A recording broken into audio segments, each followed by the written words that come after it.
Afternoon to all students. Today class social. The topic is Unit 4.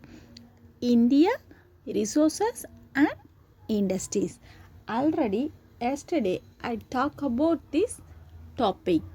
Okay. Yesterday I will tell about types of minerals. What two types of minerals? Two categories. One metallic and another one is non-metallic minerals. Metallic minerals means which? Okay. So metallic minerals அப்படின்னா என்ன அப்படின்றத பார்த்தோம்.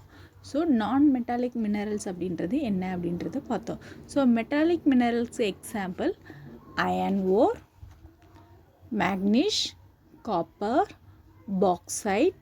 These are the metallic minerals. Non-metallic minerals mica, limestone, gypsum. These are these non-metallic minerals. அப்படின்றத பார்த்தோம். Next one energy resource. Energy resource அப்படின்னா என்ன அப்படின்னு பார்த்தோம். ஸோ எனர்ஜி ரிசோர்ஸ் அப்படின்றது வந்து டூ கேட்டகரியாக வந்து நம்ம டிவைட் பண்ணுறோம். ஸோ என்னென்ன சோர்ஸ் அப்படின்னா ரினியூவபிள் ரிசோர்ஸ், நான் ரினியூவபிள் எனர்ஜி ரிசோர்ஸ் அப்படின்னு சொல்லி டூ டைப்ஸ் ஆஃப் வந்து பிரிக்கிறோம். ஸோ அதில் நான் ரினியூவபிள் எனர்ஜி ரிசோர்ஸ் அப்படின்றது என்ன அப்படின்றத நேற்று வந்து நம்ம லெசன் ஸ்டார்ட் பண்ணோம். Today I will continue this topic non renewable energy resource. So yesterday non renewable energy ரிசோர்ஸில் கோல் அப்படின்றத பார்த்தோம். Today I will continue this topic petroleum or crude oil. So petroleum or crude oil. Petroleum means petrol. Crude oil mean எண்ணெய். So இதை பற்றி தான் இன்றைக்கி என்ன பார்க்க போகிறோம். ஸோ கச்சா எண்ணெய், பெட்ரோலியம் அண்ட் க்ரூட் ஆயில். கச்சா எண்ணெய் அப்படின்னா என்ன அப்படின்றத பார்க்க போகிறோம். The word petroleum has been derived from two Latin words. Petro means rocks and oleum means oil. This petroleum is oil obtained from rocks of this earth. Therefore, it is also called a mineral oil. Petroleum is an inflammable liquid that it is composed on hydrocarbon which constitute 90 to 95% of petroleum, and the remains in the chiefly organized compounds connecting oxygen, nitrogen, sulfur and traces of oxygen metallic components. So petroleum அப்படின்னா என்ன அப்படின்னா, petroleum அப்படின்ற word வந்து எந்த லெட்டர்லேருந்து derived ஆணுச்சு அப்படின்னா 2 Latin மொழி வேர்ட்ஸ்லேருந்து derived ஆணுச்சு. பெட்ரோ மீன்ஸ் ராக்ஸ், பாறைகள் அப்படின்னு சொல்லி அர்த்தம். ஒலியம் மீன்ஸ் எண்ணெய், அதனால தான் வந்து பெட்ரோலியம். ஸோ பெட்ரோலியம் அப்படின்றது வந்து கச்சா எண்ணெய் அப்படின்னு சொல்லலாம், க்ரூட் ஆயில் அப்படின்னு. அந்த பெட்ரோலியம் வந்து எங்கே இருக்குது அப்படின்னு, அந்த ஆயில் வந்து எங்கேருந்து கிடைக்குது அப்படின்னா புவியில் உள்ள பாறைகளுக்கு அடியில் பாறை படிவங்களிலிருந்து வந்து இந்த எண்ணெய் வந்து பெறப்படுது.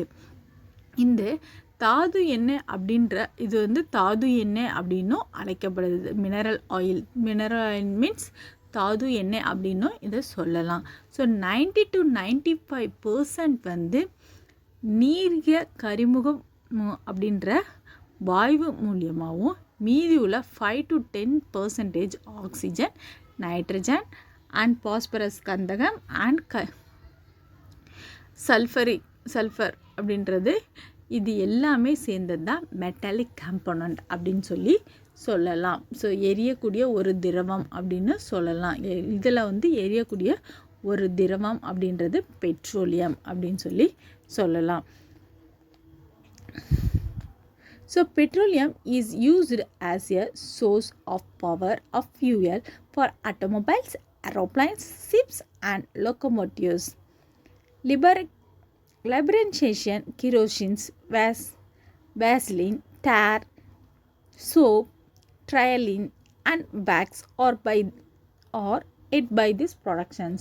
Oil in India is obtained from both from onshore and offshore area.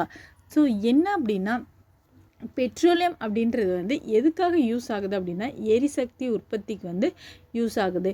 So இதிலேருந்து என்னென்னா நம்ம யூஸ் பண்ணுற கார்ஸு, பைக்ஸ், இது எல்லாமே எதில் கொடுக்குறோம் அப்படின்னா இந்த வாகனங்களுக்கு எல்லாமே கண்டிப்பாக பெட்ரோல் ஊற்றினா மட்டும்தான் நம்மளால் என்ன பண்ண முடியும், போக முடியும். ஸோ அந்த automobiles, car, bike, jeep, bus, அப்புறம் வந்து ஏரோப்ளைன், ஷிப், கப்பல், அண்டு லோக்கோமோட்டிவ் ஆக்டிவிட்டீஸ், ரயிலுக்கு தேவையான எரிபொருள், இது எல்லாமே எதுனா இந்த பெட்ரோலியத்துலேருந்து தான் வந்து கிடைக்குதுன்னு சொல்லலாம். ஸோ அதே மாதிரி லிபரக்கென்டைன்ஸ் அப்படின்னா மசக்கு எண்ணெய், அப்புறம் வந்து கெரோசின் மண்ணெண்ணெய், சீமெண்ணெய் அப்படின்னு சொல்கிறது, அப்புறம் வந்து வேஸ்லின் களிம்பு, அப்புறம் ரோட்டுக்கு ஊற்றுறாங்கல்ல, தார் ரோட் போடுறாங்கல்லடா, ஸோ அதுக்கு வந்து இந்த பெட்ரோலியம் வந்து இல்லைன்னா வந்து அந்த க்ரூட் ஆயில் யூஸ் பண்ணுறாங்க. அப்புறம் நம்ம யூஸ் பண்ணுற சோப்புக்கு, அப்புறம் டெரிலின், அப்புறம் வேக்சின் மெழுகு, இது எல்லா ப்ராடக்ட்டுக்குமே என்ன யூஸ் ஆகுது அப்படின்னா இந்த பெட்ரோலியம் வந்து இல்லைன்னா க்ரூட் ஆயில் வந்து யூஸ் ஆகுது. ஸோ இந்தியாவில் வந்து ஆயில் எண்ணெய் அப்படின்றது, கச்சா எண்ணெய் அப்படின்றது கடற்பகுதிகளிலிருந்து வந்து ஆன்ஷோர் அண்ட் ஆஃப்ஷோர், கடற்கரை பகுதிகளிலும் உள்நாட்டு பகுதிகள்லேயும் வந்து பெட்ரோலியம் வந்து கிடைக்குது. So petroleum, R you clear? So any on doubt? Okay, good. So continue this topic, natural gas. So இயற்கை எரிவாயு. Okay, natural gas usually accompanies the petroleum accumulations. It is naturally occurring hydrocarbon gas mixtures consisting primarily of methane but commonly included varying amounts of other higher alkynes and something a small percentage of carbon dioxide, nitrogen and hydrogen. Sulfur dyes. It is found when layers of decomposed plant and animals are exposed to intense heat and pressure over thousands of years. It is used as a source of energy from heating, cooking and electricity generations. It is also used the fuel for vehicles and a chemical feedstocks in this manufacture of plastics and other commercially important organic chemicals. So என்ன அப்படின்னா natural gas means இயற்கை வாயு. இயற்கை வாயு அப்படின்றது இயற்கை எரிவாயு அப்படின்னு சொல்லலாம். So இயற்கை எரிவாயு அப்படின்னா பொதுவாக என்னென்னா பெட்ரோலியம் பகுதியில் வந்து பெட்ரோலியத்தோடு சேர்ந்தே தான் வந்து காணப்படுவது தான் வந்து இந்த இயற்கை எரிவாயு அப்படின்னு சொல்கிறோம். ஸோ இந்த இயற்கையாக உருவாகும் ஒரு கரிம வாயு தான் என்ன அப்படின்னா இந்த இயற்கை எரிவாயு, நேச்சுரல் கேஸ் அப்படின்னு சொல்லலாம். இவற்றை வந்து ஒரு மீத்தேன் வாயு பல அளவுகளை வந்து உருவாக்கி ஒரு சிறிய சதவீதம் கார்பன் டை ஆக்சைடு, நைட்ரஜன், அப்புறம் வந்து நைட்ரஜன் சல்ஃபேட் கலந்த ஒரு கலவை தான் வந்து என்னன்னு சொல்லலாம்னா நேச்சுரல் கேஸ் அப்படின்னு சொல்லலாம்.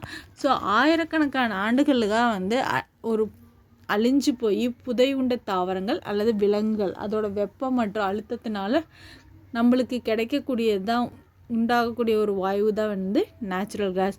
ஸோ இப்போ வந்து ஒரு செடி இருக்குது அப்படின்னு வச்சுக்கோயேன். இப்போ செடி இருக்குது அப்படின்னா அது அந்த இலையெல்லாம் அப்படியே ஒரு மரம் இருக்குது. ஸோ அந்த இடத்துல என்ன ஆயிரும் அப்படின்னா அப்படியே விழுந்து மக்கி போய் அப்படியே ஏற்றக்குள்ளே வந்து அது புதஞ்சிக்கிட்டே போய் ரொம்ப வருஷத்துக்கு அப்புறம் அந்த இடத்துல என்ன கிடைக்கும் நம்மளுக்கு அப்படின்னா நேச்சுரல் கேஸ் வந்து கிடைக்கும். அதே மாதிரி அனிமல்ஸும் இறந்து அப்படியே அப்படியே உள்ளுக்குள்ளேயே இருந்து ரொம்ப நாளைக்கு வந்து அழுகி போயிருந்தால் அது வந்து என்னவா கிடைக்கும் அப்படின்னா நேச்சுரல் கேஸாக வந்து கிடைக்கும். ஸோ நேச்சுரல் கேஸ் வந்து கிடைக்கும்.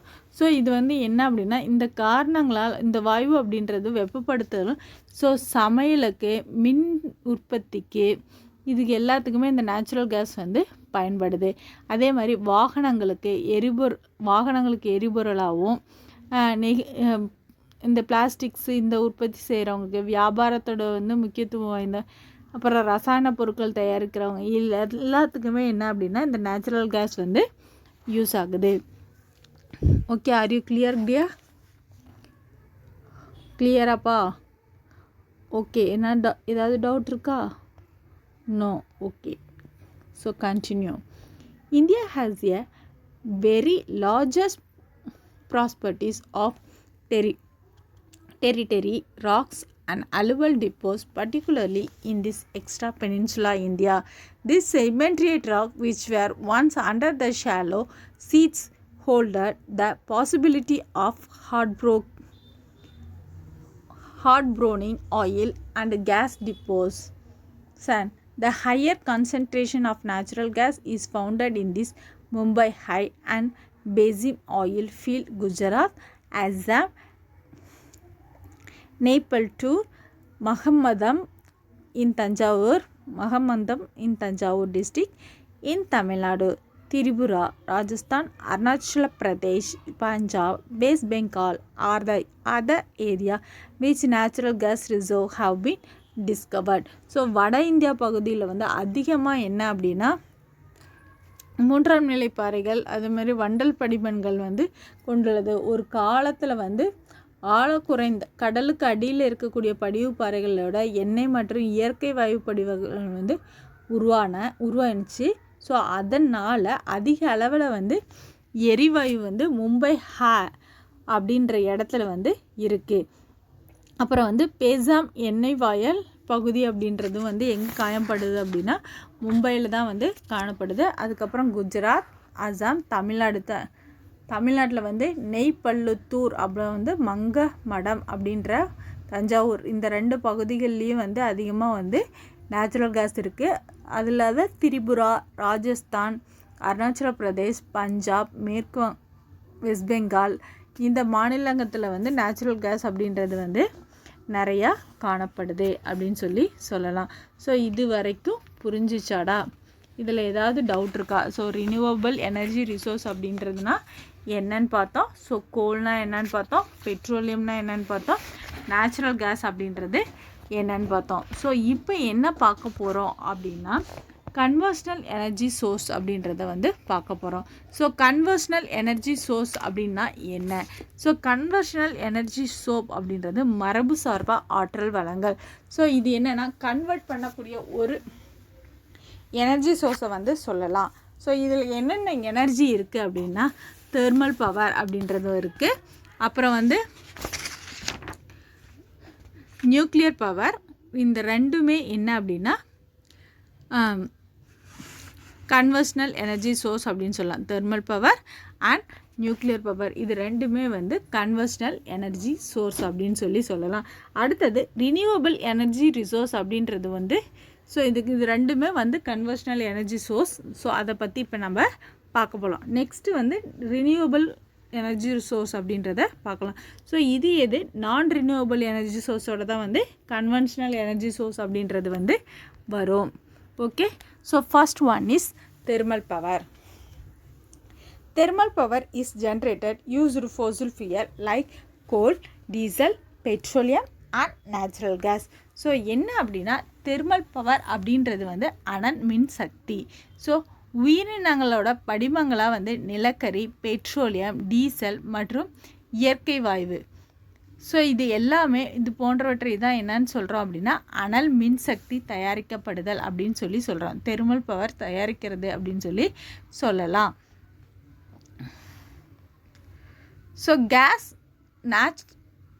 National thermal power corporation NTPC was established in 1975. At present, NTPC has 13 coal-based Supreme Thermal Power Project and 7 gaseous liquid fuel based component cycle project in the state of Assam, Bihar, Jharkhand, Chhattisgarh, Mizoram and West Bengal.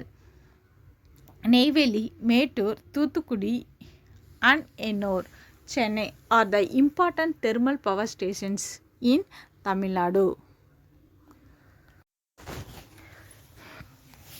So அதில் அனல்மின் தேசிய அனல்மின் நிறுவனம் அப்படின்றது NTPC national thermal power corporation அப்படின்றது 1975 வந்து ஆரம்பிக்கப்பட்டது. So national thermal power corporation NTPC அப்படின்றது வந்து 1975 வந்து ஆரம்பிக்கப்பட்டது. அட் ப்ரெசண்ட் NTPC வந்து மொத்தம் 13 கோல் பேஸ்டு தெர்மல் பவர் ப்ராஜெக்ட் வந்து இருக்குது. 13 coal based thermal power projectum 7 gas or liquid fuel based cycle project வந்து இருக்கு. ஸோ அதே மாதிரி எந்தெந்த பகுதிகளில் இருக்குது அப்படின்னா Assam, Bihar, Jharkhand, Chhattisgarh, Mizoram and west Bengal. So இந்த 7 நேச்சுரல் பேஸ் இது வந்து இருக்குது அப்படின்னு சொல்லலாம். நேச்சுரல் கேஸஸ் அப்படின்றது வந்து இந்த 7 பிளேசஸில் வந்து இருக்குது. அது இல்லாத நெய்வேலி, மேட்டூர், தூத்துக்குடி மற்றும் எண்ணூர் தமிழ்நாட்டில் வந்து இந்த 4 பகுதிகளில் வந்து அனல் மின் நிலையம் இருக்குது. ஸோ தெர்மல் பவர் ஸ்டேஷன்ஸ் வந்து இருக்குது. Neyveli, Mettur, Thoothukudi and Ennore. Ennore means Chennai, near Chennai. So இந்த 4 பிளேசஸ்லேயும் வந்து என்ன இருக்குது அப்படின்னா தெர்மல் பவர் ஸ்டேஷன்ஸ் வந்து இருக்குது. நெக்ஸ்ட் ஒன் என்ன அப்படின்னா நியூக்ளியர் பவர், அணு சக்தி. ஸோ என்ன தெர்மல் பவர் அனல் சக்தி பார்த்தோம். இப்போ நியூக்ளியர் பவர் அணு சக்தி அப்படின்றது பார்க்க போகிறோம். The energy released during nuclear fissions or fusions is used to generate electricity. Nuclear energy is generated mainly from the minerals of uranium and thorium. The first nuclear power station was set up at Tarapur near Mumbai in 1969. Later, atomic reactor was installed at Rawalpindi 335 megawatt near Kota in Rajasthan, 100 megawatt, Kalpakkam 440 megawatt and Kudankulam 2000 megawatt in Tamil Nadu, and Naro 235 megawatt in Uttar Pradesh, Kaikai in 235 megawatt in Karnataka and Kakarapara 235 megawatt in Gujarat. So என்ன அப்படின்னா அணுசக்தி அப்படின்றது வந்து என்ன அப்படின்னா அணுக்கருவோட பிளவு அல்லது இணையும் போது வெளிப்படும் ஆற்றலை தான் என்னன்னு சொல்கிறோம் அப்படின்னா அணு மின்சாரம் தயாரித்தல் அப்படின்னு சொல்லலாம். ஸோ இதில் என்னென்ன யூஸ் பண்ணுறாங்க அப்படின்னா யுரேனியம் அண்ட் தோரியம் இந்த தாதுக்கள்லேருந்து அணு வந்து பெறப்படுகிறது, அணுசக்தி பெறப்படுகிறது. ஸோ என்ன அப்படின்னா நியூக்ளியர் பவர் வந்து இது மூலியமாக தான் வந்து கிடைக்குது. ஸோ இந்தியாவில் முதல்ல அணுமின் நிலையம் எப்போ ஆரம்பிக்கப்பட்டது அப்படின்னா 1969 வந்து ஆரம்பிக்கப்பட்டது. ஸோ எந்த இடம் அப்படின்னா மும்பைக்கு பக்கத்தில் உள்ள தாராப்பூர் அப்படின்ற இடத்துல இருந்து இது ஆரம்பிக்கப்பட்டது. அதுக்கப்புறம் ராஜஸ்தான் மாநிலம் கோட்லாவி அப்படின்ற இடத்துல வந்து 100 மெகாவாட் மின்சாரம் தயாரிக்கிற மாதிரி கட்டப்பட்டது அப்படின்னு சொல்லலாம். அதுக்கப்புறம் ராவாபாட்டா அப்படின்ற 335 மெகாவாட்டும் அணு மின் நிலையம் வந்து ஏற்படுத்தப்பட்டது. நம்ம தமிழ்நாட்டில் வந்து கல்பாக்கத்தில் வந்து 440 மெகாவாட்டும் கூடங்குளத்தில் வந்து 2000 மெகாவாட்டும் வந்து உற்பத்தி செய்யப்படுகிறது அப்படின்னு சொல்லலாம். ஸோ அதே மாதிரி நரேரா, கர்நாடகாவில் வந்து கைகா, குஜராத்தில் வந்து கபேரா, இந்த பகுதிகளில் வந்து அணுமின் நிலையம் வந்து நிறுவப்பட்டது, நேச்சுரல் பவர் ரிசோர்ஸஸ் வந்து நிறுவப்பட்டது அப்படின்னு சொல்லலாம். நெக்ஸ்ட் ஒன் என்ன அப்படி நெக்ஸ்ட் ஒன் வந்து ரினியூவபிள் எனர்ஜி ரிசோர்ஸ். இது வரைக்கும் என்ன பார்த்தோம் அப்படின்னா நான் ரினியூவபிள் எனர்ஜி ரிசோர்ஸ் அப்படின்றத பார்த்தோம்.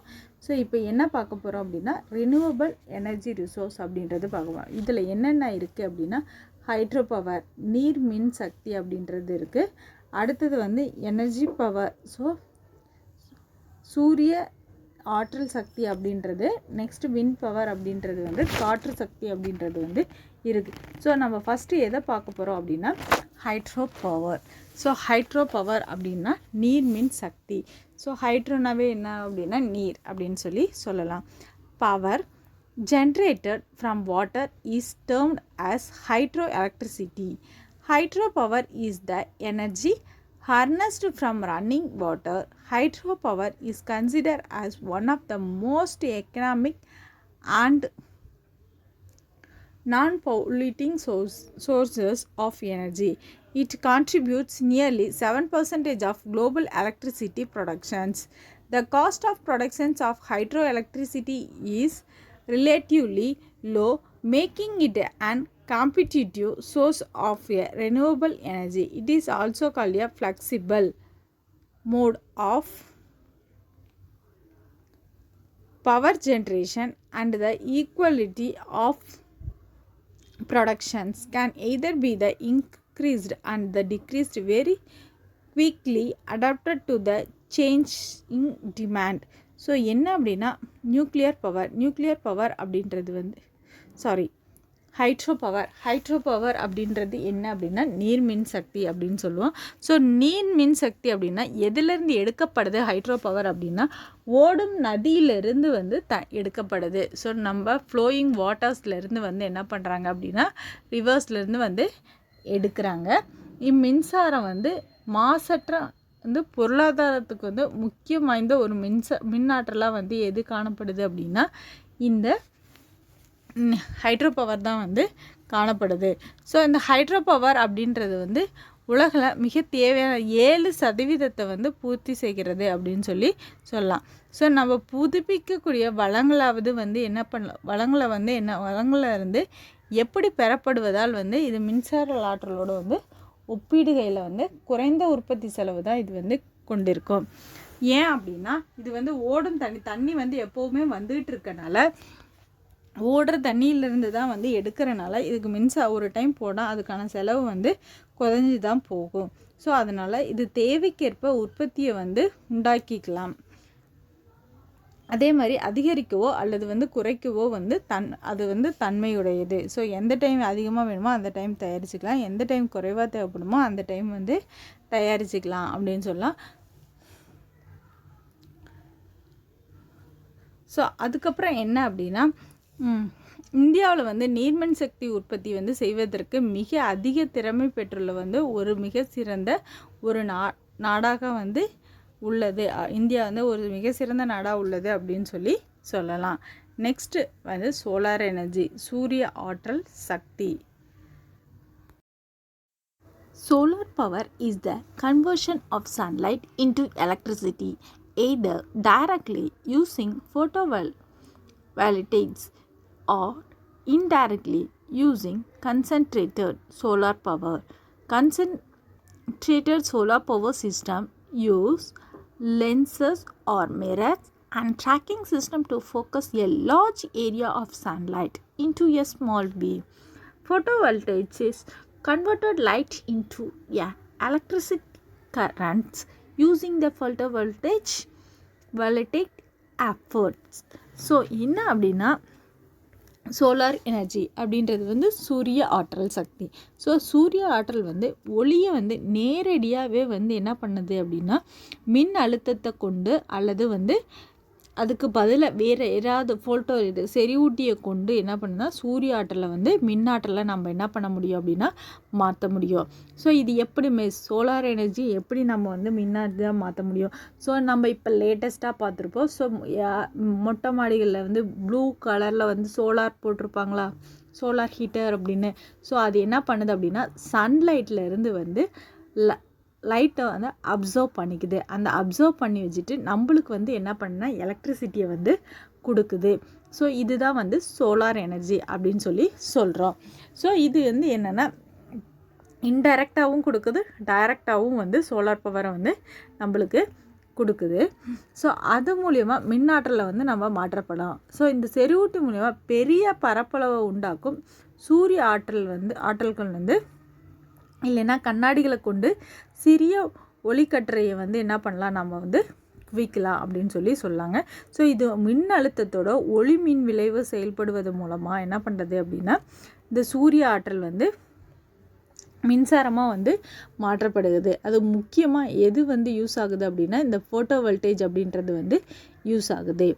The mass objectives of the solar thermal energy programs beginning implemented by the Ministry of Non-Conventional Energy Source or Market Development, Commercializations and Utilizations of Heat Energy requirement of different application is domestic, industrial and industrial sectors. Solar power is used in a water heater, refrigerators, drying, street lighting, cooking, pumping, power generator, photovoltaic cells, salons, parts, etc. Andhra Pradesh, Gujarat, Rajasthan, Maharashtra and Madhya Pradesh are the major solar power productions. So என்ன அப்படின்னா மின் விநியோகத்துக்கு வந்து சந்தைப்படுதல் அல்லது வீட்டுக்கா இல்லை மார்க்கெட்கா இது மாதிரி நம்ம பார்க்கணும். ஸோ அது மாதிரி பார்க்கக்குள்ள ஸோ நிறுவனங்களுக்கு தொழிற்சாலைக்கு பல்வேறு வகையான வெப்ப ஆற்றலை வந்து வழங்குதல் அப்படின்னு சொல்லி சூரிய வெப்ப ஆற்றல் அப்படின்னு சொல்லலாம். ஸோ இந்த திட்டத்தோட முக்கிய நோக்கமாக வந்து இது செயல்படுது.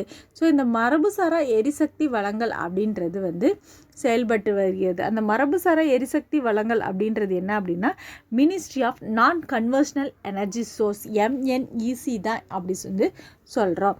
ஸோ இந்த சூரிய ஆற்றலை வந்து நீர் கொதிகலன்களாக வந்து குளிர்சாதன பெட்டிகள் இல்லைன்னா வந்து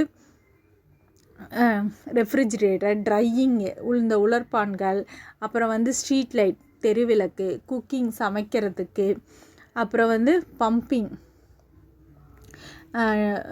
நீரோட்டுதல், அப்புறம் வந்து பவர் ஜென்ரேட்டர் மின்சாரம் தயாரிக்கிறதுக்கு, ஃபோட்டோவோல்டைக் செல் மின் அழுத்திகள், இது எல்லாமே வந்து அப்புறம் வந்து சலூன்ஸ் அழகு சாதன இந்த இடத்துல எல்லாமே வந்து இந்த சோலார் பவர் வந்து யூஸ் ஆகுது. ஸோ எந்தெந்த இடத்துல இந்த சோலார் எனர்ஜி இருக்குது அப்படின்னா ஆந்திர பிரதேஷ், குஜராத், ராஜஸ்தான், மகாராஷ்டிரா அண்ட் மத்திய Pradesh R the major solar power protectors. So இந்த பகுதிகளில் வந்து அதிகமாக என்ன இருக்குது அப்படின்னா இந்த சோலார் பவர் ப்ரொடக்டர்ஸஸ் வந்து இருக்காங்க. ஸோ இது வரைக்கும் புரிஞ்சுதா குட்டி? இதில் ஏதாவது டவுட் இருக்கா? Any doubt? ஓகே, எல்லாத்துக்கும் புரிஞ்சிருச்சுல்ல? Okay, good. So next one என்ன அப்படின்னா விண்ட் எனர்ஜி.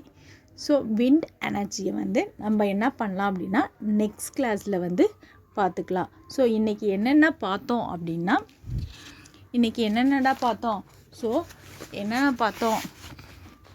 நான் மெட்டாலிக் மினரல்ஸ் அப்படின்றதுலாம் நேற்று பார்த்தோம். ஸோ இன்றைக்கி பார்த்தது வந்து என்ன பார்த்தோம் அப்படின்னா ரிசோர்ஸஸ், எனர்ஜி ரிசோர்ஸஸ் அப்படின்னு சொல்லி பார்த்தோம். ஸோ எனர்ஜி ரிசோர்ஸில் 2 இன்னும் வந்து இருக்குது. நான் renewable energy resource, renewable energy resource அப்படின்னு சொல்லி 2 வந்து இருக்குது. ஸோ நான் ரெனியூவபிள் எனர்ஜி ரிசோர்ஸ் அப்படின்றது என்ன அப்படின்னா கோல், பெட்ரோலியம், நேச்சுரல் கேஸ், இது 3மே வந்து நான் ரினியூவபிள் எனர்ஜி ரிசோர்ஸ். அதில் கன்வென்ஷனல் எனர்ஜி ரிசோர்ஸ் அப்படின்றது ஒன்று இருக்குது. ஸோ அந்த கன்வென்ஷனல் எனர்ஜி ரிசோர்ஸ் அப்படின்றது என்ன அப்படின்னா தெர்மல் பவர், நியூக்ளியர் பவர், இது ரெண்டுமே என்ன அப்படின்னா கன்வென்ஷனல் எனர்ஜி ரிசோர்ஸ். ஸோ இப்போ லாஸ்ட்டாக என்ன பார்த்தோம் அப்படின்னா ரெனியூவபிள் எனர்ஜி ரிசோர்ஸ் அப்படின்னா என்னன்னு சொல்லி பார்த்தோம்.